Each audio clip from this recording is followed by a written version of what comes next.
Quando sentam em uma mesa John Lennox, Stephen Meyer e Michael Behe, sempre vale a pena ver o que esses caras têm para falar.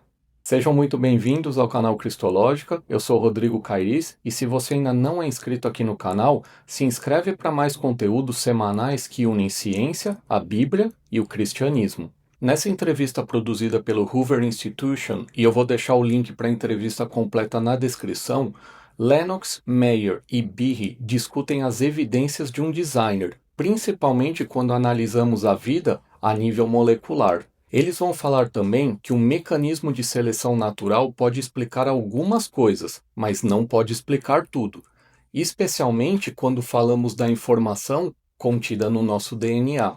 No final do vídeo, não esquece de deixar o seu comentário sobre o que você achou desse bate-papo. Agora, assiste rapidinho a vinheta e depois a gente vai direto pro vídeo.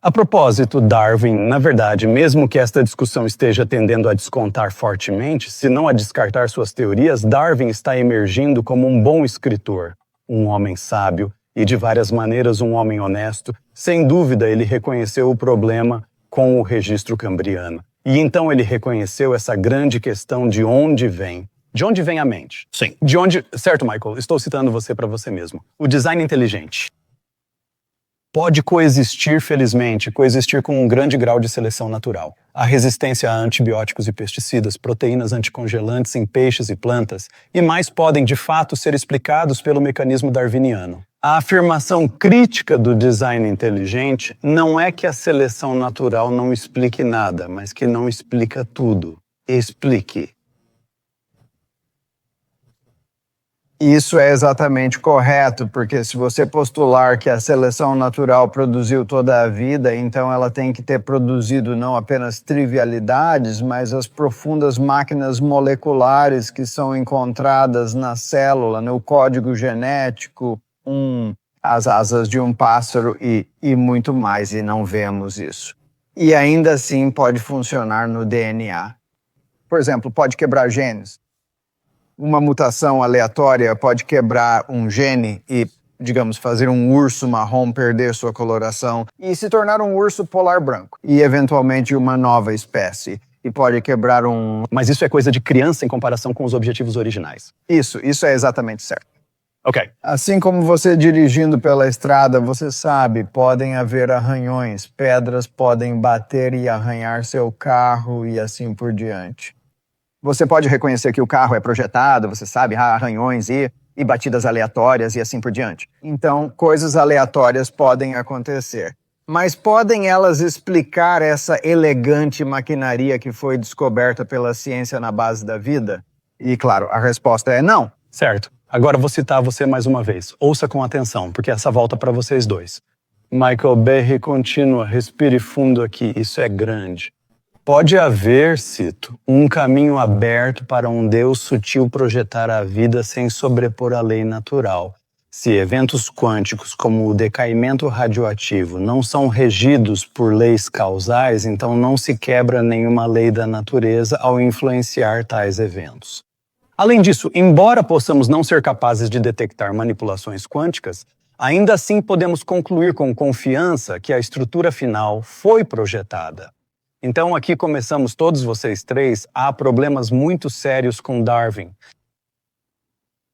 Então vamos para o segundo passo, que é, se há um código, talvez haja um codificador. Vejo que todos reconhecem que estamos em um território complicado, mas vocês, todos os três, ainda estão lá.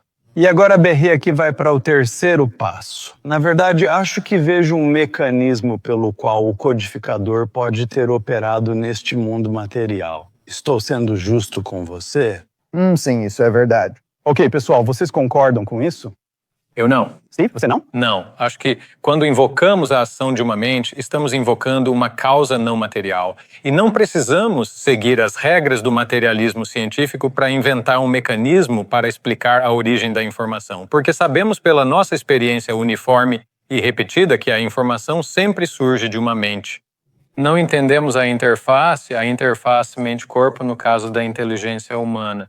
Sabemos Sabemos que podemos afetar o mundo material pelas escolhas que fazemos e pelos pensamentos que temos. Vou escolher mover este copo de água agora, mas não sei como o meu ato volitivo da minha mente para iniciar esse ato afetou o mundo material. Essa interface é desconhecida para nós neste momento, mas podemos inferir de certos tipos de efeitos de volta à atividade de uma mente.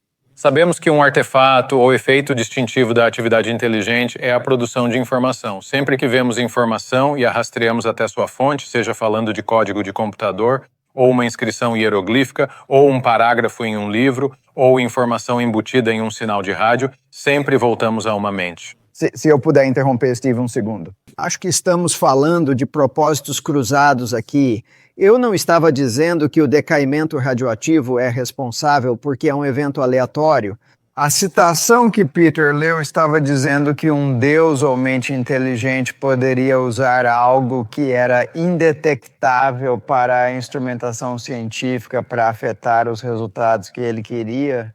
Então não é um mecanismo, é uma ferramenta, e é uma ferramenta usada por uma mente. Não estou tanto discordando de Mike Behe, estou discordando da exigência que muitos de nossos colegas evolucionistas querem impor à teoria do design inteligente de que ela formule sua explicação alternativa como uma causa mecanicista. Estamos propondo um tipo diferente de causa, uma causa mental, que é algo que reconhecemos de nossa experiência comum, mas de alguma forma, quando entramos no laboratório de ciência, queremos dizer, bem, tudo tem que ser explicado materialisticamente. Não é nem mesmo informação que sabemos que não surge por processos materiais não direcionados. Não é, vou passar para John Lennox como árbitro aqui.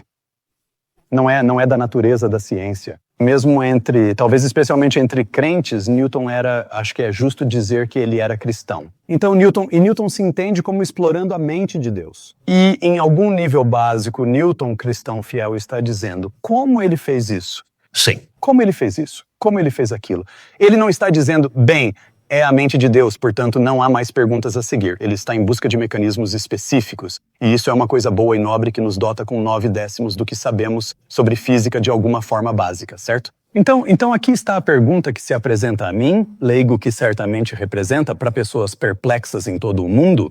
Ciência, a questão na ciência, como isso acontece? Charles Darwin diz aqui, está como aconteceu. Ok, e se vocês quiserem dizer, bem, Charles Darwin estava errado, então eu digo, ok, se não aconteceu dessa forma, como aconteceu?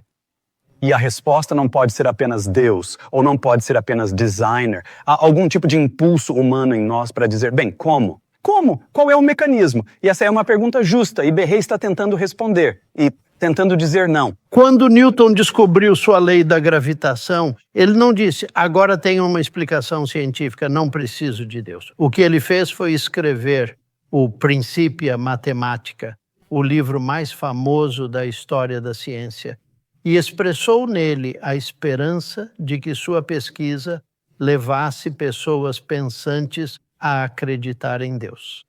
Em outras palavras, ele acreditava que sua ciência estava mostrando evidências de uma entrada inteligente no universo.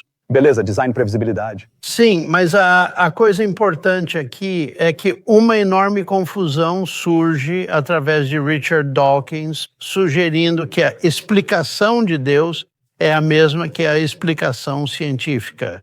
Isso é como dizer que a explicação de Henry Ford para um automóvel é a mesma que a explicação em termos de física e engenharia automotiva. São tipos diferentes de explicação.